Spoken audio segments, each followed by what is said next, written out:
요한일서 3장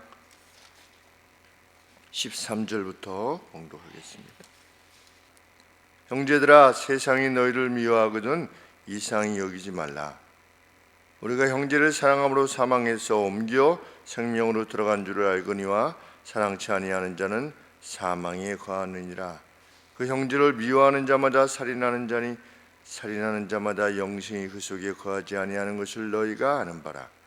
그가 우리를 위하여 목숨을 버리셨으니 우리가 이로써 사랑을 알고 우리도 형제들을 위하여 목숨을 버리는 것이 마땅하니라. 누가 이 세상 재물을 가지고 형제의 궁핍함을 보고도 도와줄 마음을 막으면 하나님의 사랑이 어찌 그 속에 거할까 보냐. 자녀들아, 우리가 말과 혀로만 사랑하지 말고 오직 행함과 진실함으로 하자. 이로써 우리가 진리에 속한 줄을 알고 또 우리 마음을 주 앞에서 굳세게 하리로다. 우리 마음이 혹 우리를 책망할 일이 있거든 하물며 우리 마음보다 크시고 모든 것을 아시는 하나님일까 보냐. 사랑하는 자들아, 만일 우리 마음이 우리를 책망할 것이 없으면 하나님 앞에서 담대함을 얻고 무엇이든지 구하는 바를 그에게 받나니 이는 우리가 그의 계명들을 지키고 그 앞에서 기뻐하는 것을 행함이라. 그의 계명은 이것이니 곧 그 아들 예수 그리스도의 이름을 믿고 그가 우리에게 주신 계명대로 서로 사랑할 것이니라. 그의 계명들을 지키는 자는 주 안에 거하고 주는 주 안에 거하시나니 우리에게 주신 성령으로 말미암아 그가 우리 안에 거하시는 줄을 우리가 아느니라. 아멘. 요한의 언급에 의하면 1세기 성도들은 세상으로부터 많은 미움을 받았다는 것을 알게 됩니다. 13절 말씀에 그렇게 말하고 있기 때문입니다. 세상이 너희를 미워하더라도 놀라지 말라. 오늘도 세상이 기독교인들을 미워합니다. 이유 없이 미워합니다. 그래도 놀라지 마라. 어떤 미움의 말을 받았는가? 기독교는 천민이나 믿는 것이다. 이런 조롱을 받았습니다. 1세기 때. 그리고 주인에게 복종하지도 않고, 예수 믿으면 주인에게 복종하지 않아. 뭐 똑같대. 주인이나 뭐 노예나 똑같대. 그리고 머리에 뭐 쓰지도 않는데, 우리 사도 바울의 말씀에 의하면 머리에 쓰는 문제에 대해서는 그러지 않습니까? 교회 안에 들어왔을 때 긴 머리를 지니지 않거든 복종하는 표로 머리를, 왜? 그 당시 사람들은 여인들이 그렇게 행했으니까 복종의 표로. 그런데 교회 다니는 사람들은 그냥 여자나 남자나 다 똑같대. 아주 뭐 상놈이 된대. 이러한 비난을 받았던 겁니다. 뭐 우리가 잘 아시다시피 네로 시대 때는 예수 믿는 자들은 어린아이를 잡아가지고 살을 먹고 피를 마신다고 하더라. 이런 또 비난까지 있었습니다. 그래서 기독교인들을 잡아서 죽이는.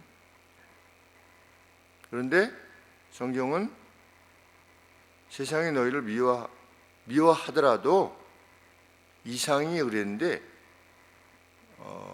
놀라지 마라. 깜짝 놀라지 마라. 말불이라고 하는 단어를 썼습니다. 이렇게 하는 그런 단어입니다. 놀라지 마라. 우리가 염두에 두어야 되는 것은 뭐다? 어떻게 하면 우리가 죽음을 넘어 생명에 이르게 될 것이냐. 세상이 우리를 비난하는데 여기서 맞서서 뭐 우리는 안 그렇습니다, 이렇습니다, 이런 것이 아니라 이들이 뭐 우리를 칭찬하던 뭐 비난하던 우리의 관심은 어떻게 하면 사망을 넘어서 생명에 이르게 될 것인가, 여기에만 집중하여서 생각하는 사람이 되라. 13절에 이상히 놀라지 말라. 그러면서 왜 놀라지 말아야 돼요? 그렇게 답변이 있을 것 같은데 전혀 뭐 그런 언급이 없습니다. 우리는 형제를 사랑함으로 사망에서 옮겨 생명으로 들어간 줄을 알거니와. 바로 전혀 다른 문맥처럼 이렇게 언급을 합니다. 뭐 세상에 미워하든 뭐든 그것이 우리의 관심사가 아니라는 것입니다. 우리는 형제의 사랑이 생명을 결정짓는다는 사실에 관심하는 사람일 뿐이다. 그래서 우리는 사랑하기만을 애쓰는 사람이다. 뭐 세상이 우리를 비난하든 말든 뭐 관계없다는 겁니다. 우리는 그냥 사랑하기에만 힘을 다하는 사람이다. 그러면 무엇을 사랑이라고 말할 수 있는 것인가?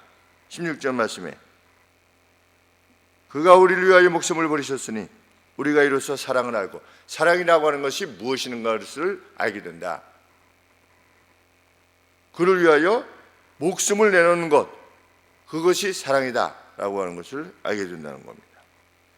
그래서 우리는 목숨을 내어주기를 위해서 온 힘을 다할 뿐이다. 그러면서 사랑이라고 하는 것은 그런 것인데, 목숨을 버리는 것이 마땅한데, 목숨을 버리는 것인데 누가 이 세상 재물을 가지고도 목숨보다 덜 소중한 재물을 가지고 있는데도 불구하고 형제의 궁핍함을 보고도 도와줄 마음을 막겠느냐? 하나님의 사랑이 어찌 그 속에 과할까 보냐. 사랑이라고 하는 것은 생명까지도 내어주는 것인데,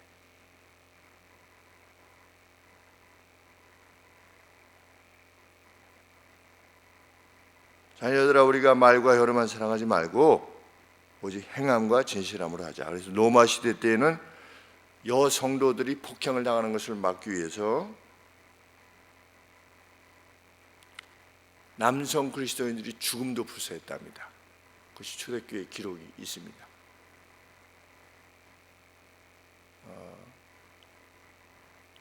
우리 독일군들이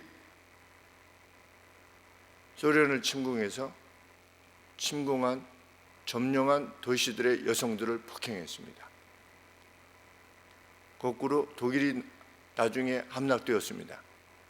소련군에 의해서, 연합군에 의해서. 그때 베를린에서만 200만 명의 여성들이 폭행을 당했습니다. 200만 명이. 기독인들이 살해당할 정도면 기독교 여성들이 얼마나 고초를 당했겠는가, 이런 생각을 하게 됩니다. 그때 기독교 남성 기독교인들이 여성 기독교인들을 보호하기 위해서 자기 생명까지 하셨다. 그게 사랑이다. 사랑은 행함 안에 있다.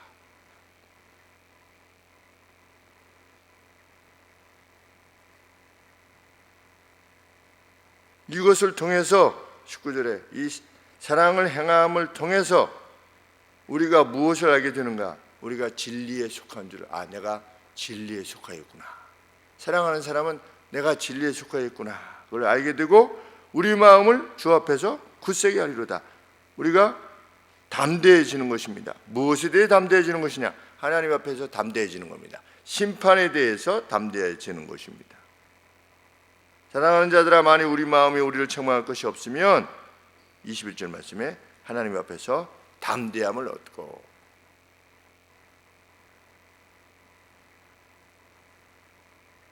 20절에 만일 우리 마음이 혹 우리를 책망할 일이 있거든, 이거 죄를 지었는데 이거 어떻게 하거든, 하나님 앞에서는 오직 하겠느냐? 그렇지 않겠습니까? 우리가 우리 자신의 어떤 행동에 대해서 인식할 때도 내가 잘못했구나, 이 정도면 하나님 앞에서 어떻게 얼마나 더 밝게 드러나겠습니까? 그런데 하나님 앞에 21절에 우리 마음에 책망할 것이 없어요. 무엇하면? 사랑하면 책망할 것이 없어요. 그러면 하나님 앞에서 담대함을 얻게 되는 겁니다. 오 주여 속히 오시옵소서. 왜? 칭찬받을 일만 남아있으니까. 언제 오셔도 관계없는 것입니다. 사랑이란 그렇게 큰 유익을 지니게 된다. 확신을 갖게 되고 심판에 대해서 22절에는 또 무엇이든지 구하는 것을 그에게로부터 받게 된다. 하나님은 그의 기도를 들어주신다. 사랑하는 자의 기도를 들어주시는 겁니다. 그래서 우리가 누구를 위해서 기도할 때 제일 먼저 기도하게 되는 것이, 하나님, 저 같은 경우 그렇습니다. 제가 누구를 이렇게 손을 얹고 기도할 때 이 손이 정결한 손이 되게 하여 주시옵소서. 부정한 손을 가지고 이렇게 하는 것이 아니라 정결한 손이 되게 하여 주옵소서. 그렇게 기도합니다. 우리 허동준 성도님 위해서 기도할 때, 또 그 누구를 위해서 기도할 때도 이 손이 정결케 하여 주시옵소서. 어떻게 하면 정결할 수 있느냐? 사랑하면 정결하게 되는 거죠. 사랑하면 십계명을 다 지킬 수 있습니다. 사랑 안에 다 그 계명들이 속해 있는 겁니다. 왜 하나님이 다 우리에게 주시냐? 우리가 그의 계명들을 지키고 그 앞에서 기뻐하시는 것을 행하기 때문이다. 하나님의 계명은 뭐냐? 하나님을 기쁘시게 하는 것이다. 그렇지 않겠습니까? 계명이란 하나님을 기쁘시게 하는 것이다. 근데 그것을 지키겠으니 하나님을 기쁘시게 하는 것입니다. 예수님은 뭐라고 말씀하셨습니까? 누구든지 나를 사랑하여 내 계명을 지키는 자에게 나를 나타내 보여주실 것이다. 이것이 예수님의 약속입니다. 똑같은 말씀입니다. 23절 말씀에 그의 계명은 이것이니 곧 그 아들 예수 그리스도의 이름을 믿고 그가 우리에게 주신 계명대로 서로 사랑할 것이니라.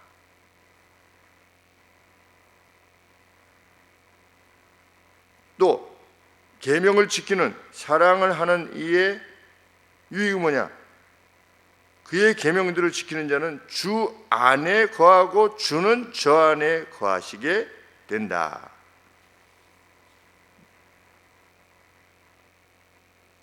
그분이 우리에게 주신 성령에 의하여 우리가 그분 안에 거하고 그분이 우리 안에 거하시게 된다. 성령을 통해서.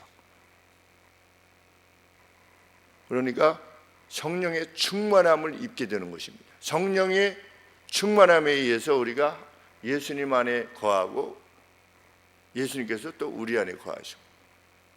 요한계시록에서 뭐라고 그랬습니까? 내가 문 밖에서 두드리노니 누구든지 문을 열고, 문을 열면, 문을 연다는 게 뭐냐? 예수님을 사랑해서 예수님의 계명을 지키는 겁니다. 쉽게 하면 예수님의 명령은 뭐냐? 예수님을 믿고 예수님의 계명을 지키는 겁니다. 그것이 문을 여는 것입니다.